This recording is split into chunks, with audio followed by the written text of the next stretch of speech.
Oh shit. Here we go again. या फालतू।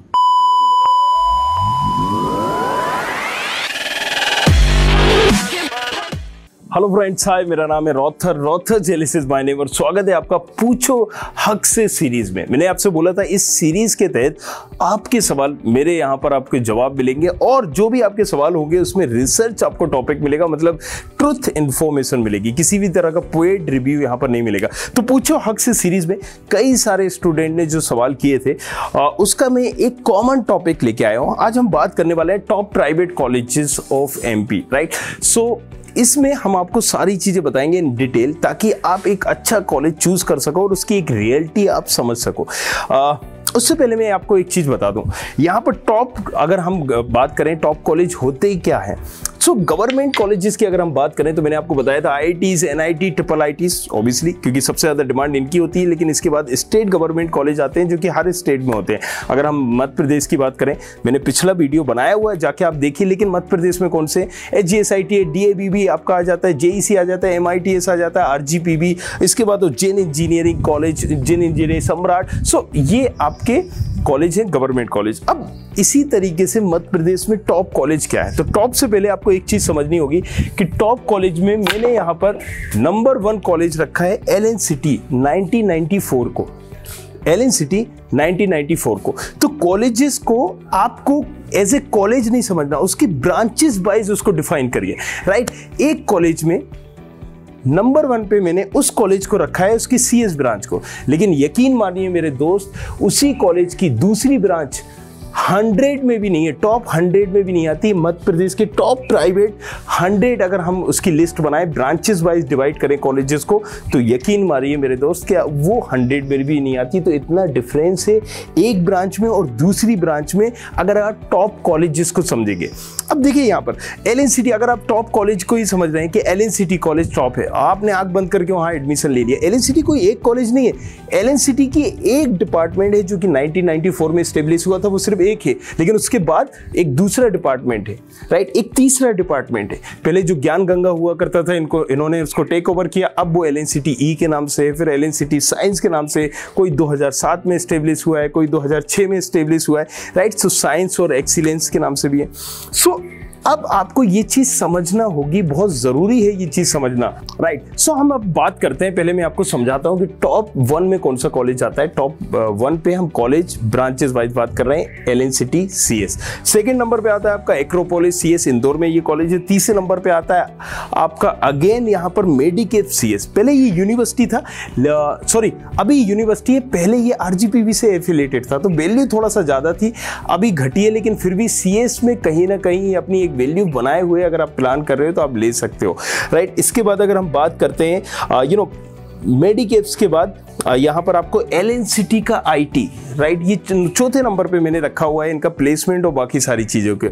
लेकिन अगर मैं इनका प्लेसमेंट कोर ब्रांच में तब्दील कर लूं, क्योंकि क्या होता है ना कि देखिए कौन सा कॉलेज आपको कोर ब्रांच में दे रहा है, आपने CS किया, CS में कोर प्लेसमेंट किस में जा रहा है, कोर क्या होता है, इस पर मैंने वीडियो बनाई हुई है, क्योंकि अगर मैं यहाँ पर डिफाइन करूंगा तो आपको काफी सारा लंबा हो जाएगा। लेकिन मैं आपको थोड़ा सा बता दूं कि यहाँ पर C++, जावा से रिलेटेड कंपनीज या XYZ रिलेटेड कंपनीज हो, अब ये कोर ब्रांच में प्लेसमेंट क्या होता है यार। तो यहाँ पर अगर मान लीजिए आपने कोडिंग सीखी है, CS किया है, तो यहाँ पर आपका प्लेसमेंट किस में होना चाहिए, राइट, C++ या जावा से रिलेटेड कंपनी हो, कोई XYZ कोडिंग से रिलेटेड कंपनी हो। अब मान लीजिए वहां पर बायजू आके ले रहा है आपको, तो बायजू वैसे भी मार्केटिंग वाले बंदों को ले रहा है यहाँ पर। सो यहाँ पर कई सारे बंदों को वो ले रहा है, MBA वालों को भी ले रहा है, यहाँ पर आपने मैकेनिकल भी किया है तो भी ले लेगा, इलेक्ट्रिकल भी किया है तो भी ले लेगा। सो अगर उस सारी चीजों को आप काउंट करो तो इस तरीके से ये हमने डिवाइड किया है। लेकिन अगर आप कोर से डिफाइन करिए तो मैं आपको बता रहा हूं इसमें भी काफी सारा चेंजेस होगा, तो आपको टॉप जो डेफिनेशन है उसको समझने की जरूरत है। अब इसके बाद अगर हम चलते हैं, चौथे नंबर पे हमने यहाँ पर रखा हुआ है एलन सिटी का IT, 5वें नंबर पे IPS इंदौर, IPS इंदौर का CS, 6ठे नंबर पे वैष्णव इंदौर का CS, 7वें नंबर पे है आपका ओरिएंटल का CS। ओरिएंटल में भी आप जैसे 2 कॉलेज है, राइट, ओरिएंटल, OCT और OIST। सो आपको पहले ये समझना होगा डिफरेंस, और इसीलिए मैं बोल रहा हूँ कि वीडियो को आपको पूरा देखना ही है, साथ ही साथ अपने फ्रेंड्स के साथ भी शेयर करना है, क्योंकि यहाँ पर क्या हो रहा है ना, एक भर्रा खाता मचा हुआ है। कहीं ना कहीं स्टूडेंट कंफ्यूज होता है, यार वो 12th से अभी निकला हुआ है, he is not mature enough, उसके पेरेंट्स भी इतने मेच्योर नहीं है, एंड ही डोंट नो कि कौन सा कॉलेज चूज़ करूं कौन सा नहीं लूं। जो पूछता है अपने चाचा से, मामा से, भैया से, दादू से, इन तमाम लोगों से, और बाद में उसे क्या पता चलता है कि ओके यार ये कॉलेज तुम्हें ले लेना चाहिए, ये अच्छा है। लेकिन कोई भी आपको ये नहीं बताएगा यार कि ब्रांचेस वाइज अगर आप इस ब्रांच में जा रहे हो तो आप ये कॉलेज लीजिए, this would be better, right. और यही चीज़ होती है, कई सारे लोग गुमराह के शिकार होते हैं। और इसका फायदा डायरेक्टली इनडायरेक्टली उठाता कौन है? कॉलेज। ऑब्वियसली यहाँ पर कई कॉलेजेस आपके पास फोन आएंगे कि सीट भरने वाली है, एडमिशन ले लीजिए, मेरी ये वाली ब्रांच भर जाएगी। मेरे भाई काउंसलिंग शुरू हुई नहीं, आपकी सीट भरने वाली है। अब यहाँ पर तो अति जब हो जाती है कि 30% सीट भर चुकी है, 50 भर चुकी है, 70% सीटें भर चुकी हैं, सिर्फ 30%। यार आप मेरे लिए इतनी हमदर्दी मेरे लिए क्यों है आपको कि आप उस 30% सीट में मुझे ही आप वो मौका देना चाहते हो? कभी सोच के देखो। हालांकि इतना मेच्योर नहीं होता है कि स्टूडेंट के वो तमाम चीज़ों को सोच सके। तो चलिए कम टू द पॉइंट। अब अगेन मैंने काफ़ी लंबा उसको कर दिया वीडियो को। तो LNCT का मेन जो 1994 में CS नंबर 1 पे, एक्रोपोलिस नंबर 2 पर, यहाँ पर मेडिकेव्स नंबर 3 पर है, 4 LNCT IT है, 5 यहाँ पर IPS इंदौर रखा हुआ है, वैष्णव का CS रखा हुआ है हमने यहाँ पर। अच्छा, इसके बाद मैंने यहाँ पर 7 नंबर पे ओरिएंटल CS, 8 नंबर पे अगर हम बात करें तो LNCT का आप लग सकते हो सेकंड वाला साइंस का CS, 9th पे अगर हम बात करें SIRT का CS, राइट। 10th पे अगर हम बात करें तो अगेन IPS, सॉरी एक चीज़ हम आपको और बताना चाहते हैं कि IPS जो इंदौर है, इसकी फायर जो सेफ्टी एक ब्रांच है, फायर सिक्योरिटी और फायर सेफ्टी, ये भी टॉप लेवल की ब्रांच है, और इसमें सबसे ज़्यादा डिमांड होती है इस कॉलेज की और इस ब्रांच की। हालांकि ये भी बोल सकते हो कि ज़्यादा कॉलेजेस में ये ब्रांच नहीं है तो अंधों में काना है, दिस इज़ द रीज़न इसकी ब्रांच होती है। लेकिन मैंने इसको 90 नंबर पे रखा हुआ है फायर सेफ्टी, और 10th पे रखा हुआ है एक्रोपोलिस की IT वगैरह यहाँ पर रखा हुआ है। तो जैसे कि मैंने बताया, ये इन कॉलेजेस को ब्रांचेस वाइज मैंने डिवाइड किया है। अब आप समझ सकते हो कि यहाँ पर सबसे बड़ा कंफ्यूजन क्या होगा कि आखिर भैया घुमा फिरा के इतनी सारी चीज़ें क्यों बोल रहे हो? एक बात बोलना कि कौन सा कॉलेज अच्छा है और कौन सा बुरा है। तो यही मैं आपको समझाना चाहता हूँ मेरे दोस्त कि कॉलेज यहाँ पर वो ब्रांच पे डिपेंड करता है कि क्या प्लेसमेंट दे रहा है, क्या नहीं दे रहा है। अगर CS की बात करें और अगर आप सिर्फ ये बात करो कि यार मुझे इंटरेस्ट, एक उस बच्चे से पूछिए जिसका CS में इंटरेस्ट है, कोडिंग में इंटरेस्ट है, वो कोडिंग में ही एडमिशन लेना चाहता है,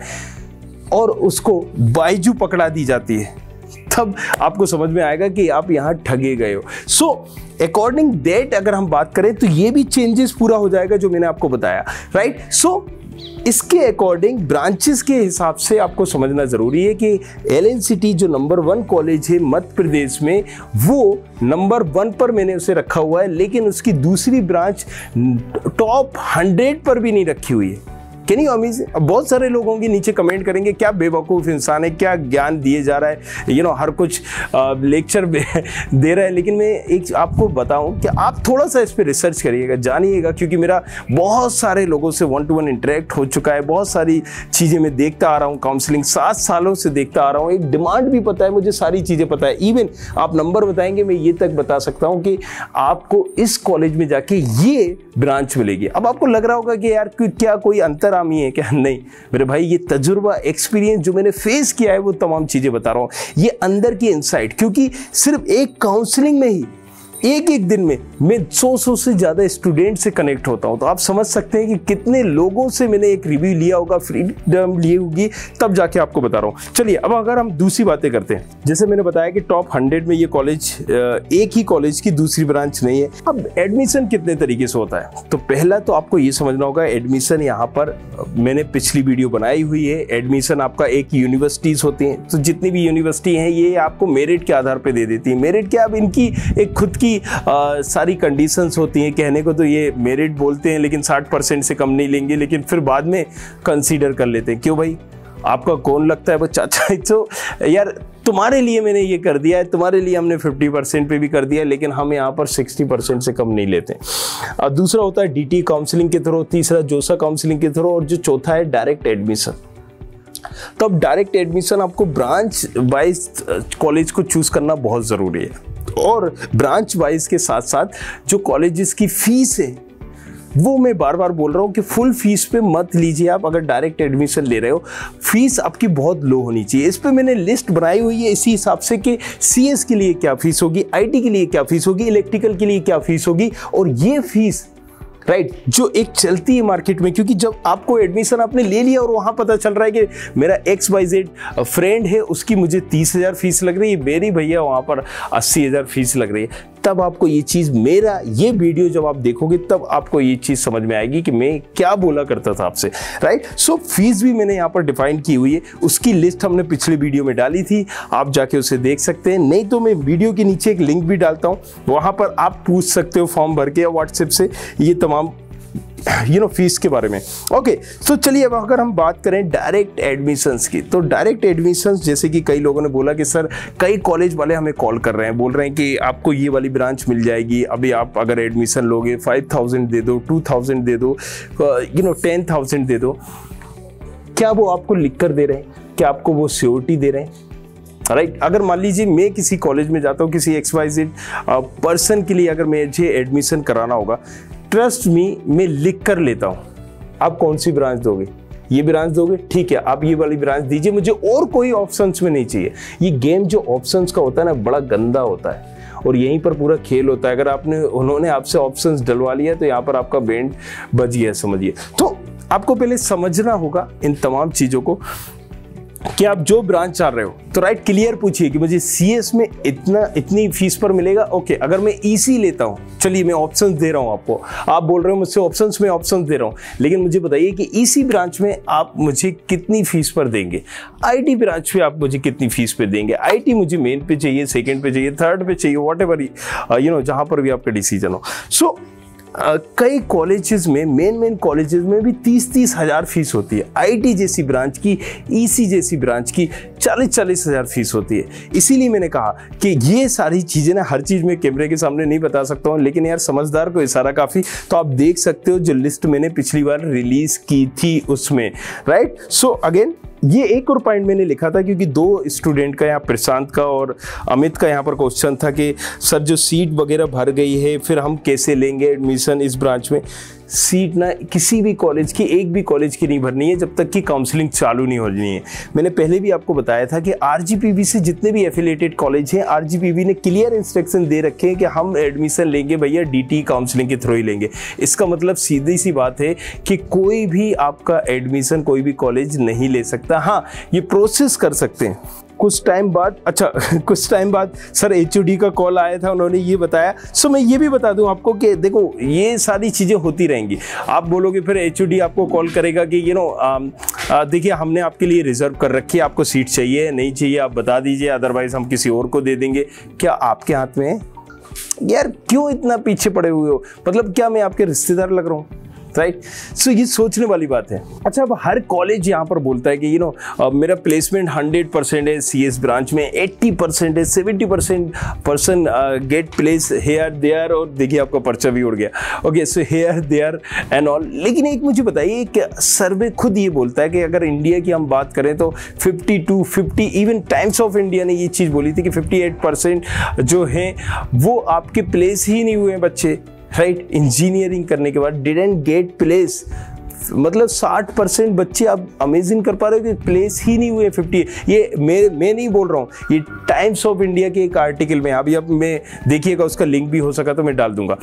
अब अगर हम बात करें कि ये तो इंडिया की बात रही, लेकिन अगर MP की बात करें तो यही रेशियो बढ़ जाता है कि 70% स्टूडेंट इंजीनियरिंग के प्लेस नहीं होते। तो भाई साहब जब आपका 100% प्लेसमेंट है तो मुझे ये बताइए कि आप क्यों नहीं दे पा रहे हो, राइट। फिर ये रेशियो जो आ रहा है 70% का कि स्टूडेंट प्लेस नहीं हो रहे हैं, 30% हो रहा है, ये कहाँ से निकल के आ रहा है? क्योंकि आपका तो 100% प्लेसमेंट है।